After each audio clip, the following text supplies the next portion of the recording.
정부는 이번 한미 정상회담에서 핵 추진, 원자력 추진이라고 말씀하시던데 핵 추진 잠수함 승인에 대단히 고무적인 것으로 평가하고 계시죠. 저도 이제 핵 추진 잠수함 자체를 보면 우리 군 발전을 위해서 필요하다고 생각을 합니다. 근데 이제 표면적으로는 국민들도 저와 같은 생각을 할 텐데, 그리고 또 이게 한미 동맹이 잘 이행되는 거라고 받아들일 거라고 생각을 하는데 몇 가지 궁금한 점이 있습니다. PPT를 보시겠습니다. 그렇다면 이번에 미국에서 승인해주는 핵 추진 잠수함에 대해서 핵연료는 과연 몇 %의 농축 자료를 거기 사용하느냐. 그래서 미국에서 필리존스에서 건조하면 이에 따른 상업적 효과는 누가 갖게 되느냐. 그렇다면 여기 조선소에 대한 확장과 투자해야 될 예산의 규모는 얼마나 될까라는 궁금증이 있습니다. 하나씩 질의하겠습니다. 만약에 이 핵 연료의 농축 비율을 대략 어느 정도라고 생각하십니까? 안보실장님.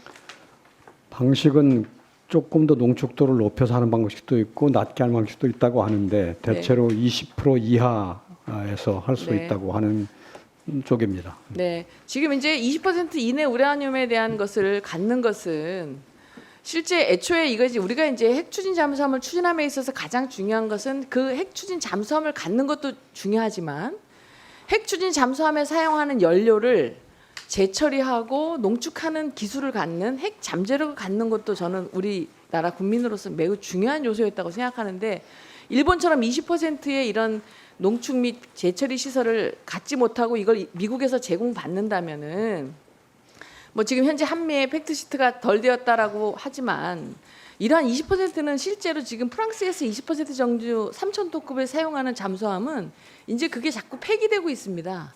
그래서 앞으로 전 세계에서 20% 미만의 이런 핵 잠수함은 점점 사라질 것이고요. 문제는 이게 미국 필리조선소에서 건조하고 나면 이게 5년에서 10년에 한 번씩 오버홀을 해야 됩니다. 창정비. 그럼 배를 가져가서 배를 갈라서 완전히 가서 2년 이상 머물러 있어야 되는데, 그러면은 기본적으로 4대를 갖는다고 해도 작전 공백이 있을 거라고 생각합니다. 그래서 점차 20%의 농축 우라늄을 가지고 이거를 만들었을 때는 결국 이건 아주 노후화된, 그다음에 세계에서 별로 쓰지 않는 그런 기술을 갖게 된다는 문제가 있고요. 두 번째는 그러면 미국이 갖고 있는 버지니아급의 잠수함을 갖는다. 이건 약 90% 정도의 고농축 핵연료로 써야 되는데, 문제는 이렇게 쓰게 되면 우리가 가지려고 했던 장보고 배치 3 정도 5,000톤급 정도를 쓰려고 했는데 이 버지니아급이 8,000톤급 이상입니다.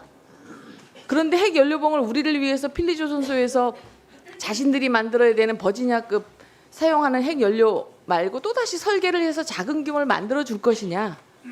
그리고 이게 만들어지게 되면 8,000톤급이면 하나에 5조 5천억 원입니다.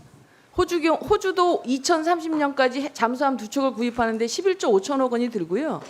더군다나 필리조선소에서 운영한다고 하면 20%라고 하면은 계속 운영 유지비가 많이 들 것이고 작전 공백이 있을 것이고, 80%, 90% 이상의 이걸 만들어 준다고 하면 우리가 가질 만한 수준보다 높은 수준의 잠수함을 건조함으로써 비용이 많이 든다는 것이라는 것입니다. 이 부분을 고민하고 계시죠?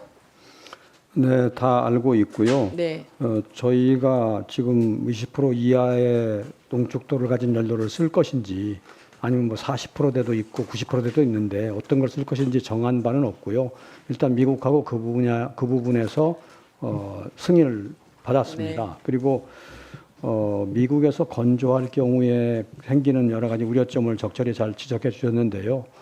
저희는 지금 미국에서 건조하는 것을 생각하고 있지는 않습니다. 네. 우리가 건조하는 걸 생각하고 있습니다. 네, 저는 제가 생각할 때 가장 좋은 방법은 지금 필리조선소 같은 경우에는 주로 상선을 만들든 방산시설이 아니기 때문에, 그다음에 거기가 필라델피아 시내에서 매우 가깝기 때문에 과연 이게 핵 잠수함을 만들 만한 여러 가지 방어시설을 갖출 것이냐. 그럼 우리나라에서 건조할 때도 한다면은 이 산업 효과라든지 기술 수준이라든지 향후에 이걸 우리가 수출하는 부분에서 우리나라에서 만드는 게 굉장히 좋기 때문에 이것이 한국에서 만들 수 있도록 하는 것이 좋고요. 두 번째는, 근데 문제는 2015년에 원자력 핵 협정을 과연 어떻게 통과할 것이냐, 그다음에 전 세계 NPT에 대한 부분은 어떻게 할 것이냐. 문제가 나쁜 걸 말하는 게 아니라 충분히 고려하시겠지만 저는 국민의 한 사람으로서 질의를 드리는데 이런 부분을 정말 많이 고려를 하고 계시겠지만, 제가 정말 말씀드리고 싶은 것은 미국에서 지금 자기네들이 갖고 있는 2개의 핵 만들 수 있는 조선소에서 스스로 1년에 한두 개밖에 못 만드는 잠수함을 그다음에 1년에 소요를 50%밖에 충당 못하는 미국의 수준에서 우리 것을 만들어 줄 것인가 하는 부분에 있어서 이 필리조선소에 대한 문제는 굉장히 문제가 된다. 지난번에 PPT를 보여주십시오. 이제 지난번 아덱스라고 그래서 방위산업 토론회에서 이재명 대통령이 이렇게 말씀하셨습니다. 국방을 어딘가에 의존해야 하는 것은 납득하기 어렵다. 현재도 충분하고 조금만 보완하면 넘치게 할 수 있다. 이게 아마 그래서 2030년 전반기 전자권 전환을 하겠다고 하는 말씀의 취지도 있다고 생각하는데 아까 우리 비서실장님께서 이런 말씀하셨어요. 쌍방간에 해야 되는 관세 협상이 있어서 일방이 그걸 언제로 기한을 못 박는 건 어렵다라고 말씀하셨거든요. 전자권 전환도 마찬가지입니다. 조건이라는 것을 가지고 쌍방이 합의한 거를 기한을 정하는 건 매우 어려운 것이죠. 그래서 핵추진 잠수함도 우리의 기술력을 핵추진 잠수함을 만들 수 있도록 확장시키는 부분, 그래서 자체 수리하고 운영하고 K방산의 수출 효과를 갖고 그다음에 그래서 국방과 산업의 경로가 같이 발전할 수 있도록 갈 수 있는 그런 부분이 돼야 된다고 생각을 하는데 대통령님께서 어떻게 생각하면 너무 우리 기술을 미국에 의존해야 하는 것은 아닌지 아니면 또 우리 기술을 너무 과대평가하는 것은 아닌지 제가 볼 때는 안보실장님과 비서실장님이 우리가 갖고 있는 현실을 2030년 전반기에 과연 전자권 전환을 할 수 있는 것까지 포함해서 같이 정확한 현재의 국방을 안보를 보고해 주시고 자칫 환상 속의 자주 국방의 추구가 되지 않도록 해주셨으면 좋겠습니다. 하실 말씀 있으면 답변해 주십시오. 네, 간단하게 말씀드리겠습니다. 우선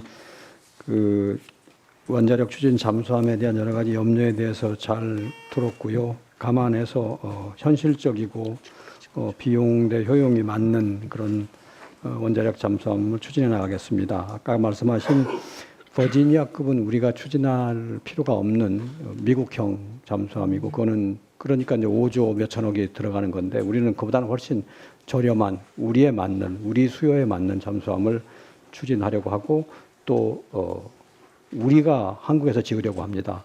필리 조선소에 잠수함 시설을 투자한다는 것은 현실적이지 않을 거고 또 미국의 지금 말씀하신 대로 제너럴 다이내믹스 같은 데서 우리 잠수함을 지어달라고 하는 것도 현실적이지 않습니다. 미국 수요도 충족 못하는 사정이니까요. 그런 말씀을 드리겠고 마지막으로 자주국방에 대해서는 여전히 우리는 한미동맹과 한미연합방위 능력에 대해서 아주 중시하는 입장에 서 있습니다만 그 속에서 우리가 더 많은 역할과 기여를 하겠다라는 입장에서 자주국방을 강조하고 있습니다. 전자권 정환 문제에 대해서도 의원님 말씀하신 내용을 잘 감안하겠습니다. 네, 답변 수고 드릴까요? 많으셨습니다. 제 답변하러 하셔서 간단하게 말씀드리겠습니다. 대통령님께서 아까 하신 말씀을 올려서요. 저희가 대한민국은 현재 북한의 전체 총생산에 해당되는 비용의 1.4배를 국방비로 쓰고 있는 나라입니다. 우리나라 국방비는 북한 전체의 총생산의 1.4배에 해당됩니다. 전자권 전환에 대해서 말씀 주셨는데요. 그 부분에 대해서 한미 간의 합의가 가장 우선될 것이고 또 그것을 지켜줘야 된다고 생각합니다. 의원님 생각하시는 우려하시는 일이 없도록 저희 비서실에서도 신경 써서 잘 챙겨보도록 하겠습니다.